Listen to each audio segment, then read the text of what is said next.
அமிர்தா பல்கலைக்கழகத்துடைய mind brain சென்டருடைய dean Shyam Divakar அவர்கள் நம்மளுடைய இணைஞ்சிருக்காரு.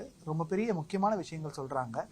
எதிர்கால இந்தியாவுக்கு முக்கியமான சில நோய்கள், அதனால் ஏற்படக்கூடிய பாதிப்புகள் இருக்குது. அதில் முக்கியமாக டமிஷாவும் அதே போல் பார்க்கின்சன்ஸும் சொல்கிறாங்க.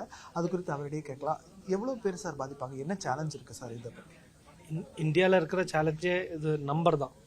நம்ம அதிக பாப்புலேஷன் இருக்கிறதுனால நம்மளுக்கு இந்த இது வரலாம். பார்க்கின்சன்ஸாக இருக்கட்டும், அல்சைமராக இருக்கட்டும், நம்ம வெளிநாட்டில் பார்க்குற நம்பர்ஸ் அதிகமாக இருக்குது. அதாவது பாப்புலேஷனோட நம்பர் தான். ஆனால் இதனால் பாதிக்கப்படுறவங்க நம்ம நிறைய மக்கள் இருப்பாங்க. அதில் பர்டிகுலர்லி வெல்த் இல்லாதவங்க, சொத்து நிறைய இல்லாதவங்க, இல்லை ஹாஸ்பிட்டல் போய் சேர்க்க முடியாதவங்க, அவங்களுக்கு கஷ்டப்படாமல் இருக்கிறதுக்கு ஸ்கீம்ஸும் மெக்கானிசம்ஸும் ப்ராஜெக்ட்ஸும் பண்ண வேண்டி வரும். ஹாஸ்பிட்டல்கள்லாம் இப்போவே நிறையா ஃப்ரீ ஹாஸ்பிட்டல்லாம் இருக்குது, கவர்மெண்ட் ஹாஸ்பிட்டல்லாம். ஆனால் எவ்வளோ தான் ஹேண்டில் பண்ண முடியும்னு பார்க்குற நம்பர்ஸும் நம்மளுக்கு ஒரு கேள்வியாக தான் வரும். பார்க்கின்சன்ஸ் பார்த்திங்கன்னா இப்போ சின்ன வயசுலேயே வர ஆரம்பிக்குது. ரிப்போர்ட்டட் ஏஜில் சின்ன வயசுலேயே வர ஆரம்பிக்குது. அப்போ அதனால் பார்க்குறாங்க ஆளுங்க எப்படி பண்ணுறது, எப்படி சால்வ் பண்ணுறது. சின்னதுன்னு சொல்லும்போது 39, 40. இன்னொரு இது பார்த்திங்கன்னா பெரிய லெவலில் டிமென்ஷியா பார்த்திங்கன்னா இப்போது 3ல் ஒரு ஆள், ஒரு above 65 இயர்ஸில் 3ல் ஒரு ஆளுக்கு அல்சைமர் டிமென்ஷியா வர சான்ஸ் அதிகம் அப்படின்னு சொல்லி இப்போ சொல்கிறாங்க. அப்படி பார்த்தீங்கன்னா இந்தியன் நம்பர்ஸ் பார்த்தீங்கன்னா யங்ஸ்டர்ஸாக கூட தான் இருந்தாலும் பெரிய நம்பர் வரும். ஹாஸ்பிட்டல்னால ஹேண்டில் பண்ண முடியுமா? டாக்டர் இது 2, 4, 5, 6 எக்ஸ்பர்ட்ஸ் இருந்தால் அவங்கள எவ்வளோ பேர் தான் பார்ப்பாங்க ஒரு நாள். அந்த இதெல்லாம் கேள்வி வரும்போது அதுக்கான புது டூல்ஸ், அதுக்கான புது மெத்தட்ஸ், புது ட்ரக்ஸ் அந்த மாதிரிலாம் கண்டுபிடிக்க வேண்டி வரும். அதுக்காக தான் நாங்களும் இல்லை. இப்போ நீங்கள் 60 வயசுக்கு மேலே இருக்கிறதுக்கு பாதிப்புகள் அதிகமாக இருக்கும். அதாவது 3ல் ஒருத்தருக்கு இருக்கிறதுக்கு வாய்ப்பு இருக்குன்றீங்க. ஈவன் எங்கேஜுக்கு கூட இந்த பாதிப்பு வர்றதுக்கு வாய்ப்பு இருக்கா சார்?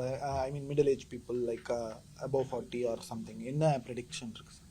லைஃப் ஸ்டைல் டிஸார்டர்ஸ் அதெல்லாம் வர நிறைய இஷ்யூஸ் இருக்குது. அது அல்சைமர் ஆகணும் இல்லை, ஒரு டைப் டிமென்ஷியா ஆகணும்னு இல்லை, ஒரு டைப் ஹெல்த் இஷ்யூ ஆகணும்னு இல்லை. ஆனால் இந்த ஒரு பிரச்சனை என்னென்னா இப்போ நிறையா வியாதிகள், இந்த மாதிரி கண்டிஷன்ஸ் நிறையா வந்துட்டுருக்கு. அப்போ மறவின்னு சொல்கிற இந்த டிமென்ஷியா அது நிறைய பேருக்கு வந்துட்டுருக்கு. அது சின்ன வயசில் கூட பாதிக்கலாம். பார்க்கின்சன்ஸ் இப்போதைக்கு போன 2-3 வருஷம் முன்னாடி வரைக்கும் யோசிச்சுட்டு இருந்தோம். 65 வயசுக்கு மேலே தான் வரும், 60 மேலே தான் வரும், தெரிஞ்சால் வரும். 39 வயசான ஆளுங்களுக்கும் இப்போ வராங்க. அது தவிர மல்டிபிள் ஸ்க்ளீரோசிஸ் நிறைய விஷயங்கள் இப்போ யங் ஏஜில் வந்துட்டுருக்கு. சிலதுக்கு லைஃப் ஸ்டைல் டிஸார்டர்ஸ்னு சொல்லலாம். சிலது வாழ்க்கை ஜெனட்டிக்காக இருக்கலாம் டிசீசஸ். சிலது இன்ஃபெக்ஷஸ் எலிமெண்ட்ஸ் கோவிட் வந்ததுனால வரலாம். அந்த கோவிட் மாதிரி ஒரு டிசீஸ் வந்ததுனால இம்யூன் சிஸ்டம் டவுன் ஆகி அதனால இதில் எது அஃபெக்ட் ஆகுது, என்னெல்லாம் ஃபேக்டர்ஸ் இருக்குது இப்போவும் கண்டுபிடிச்சிட்டு இருக்கோம். What government should want to do for the final question? Government is trying to do it's a lot, but we need government to think about this as a criteria.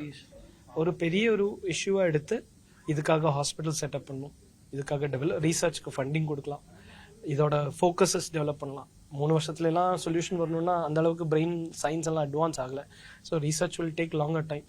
ஆனால் இந்த mean time உள்ள ஒர்க்கை வச்சு progress பண்ணிட்டு இந்தியாலையும் அதோட investments வெளி உலகத்தை மட்டும் நாண்டாமல் இங்கேயும் பண்ணுற மாதிரி நம்ம பண்ணால், அதுவும் பர்டிகுலராக Tamil culture, south Indian culture, north Indian culture, இதெல்லாம் டிஃப்ரென்சஸ் இருக்குது. அப்போ கல்ச்சரல் டிஃப்ரென்சஸ்லாம் படிக்கணும்.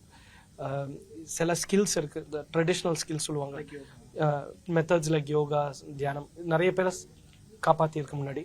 இப்போ what are its impact, why is Indian music remembered by young dementia patients, இதெல்லாம் கேட்கலாம். இந்த மாதிரி ஸ்டடிஸ் எல்லாம் கொண்டு வந்து maybe we can improve the knowledge and apart from knowledge add to what is happening in hospital scenarios. Thank you so much sir. ரொம்ப பெரிய ஒரு முக்கியமான விஷயம். இதுக்கு ரொம்ப அரசுகளும், அதாவது மத்திய மாநில அரசுகளும் கவனம் செலுத்தி இதற்கான மருத்துவமனைகள் அமைப்பதோ அல்லது மருத்துவ ஆலோசனைகள் கொடுப்பதற்கான மையங்கள் அமைப்பதோ ரொம்ப அவசியன்றதை சொல்லியிருக்காங்க. ஒளிப்பதிவாளர் பரத்துடன் கேரளாவிலிருந்து நியூஸ் 18 தமிழ்நாடு செய்திகளுக்காக சுபாஷ் பிரபு.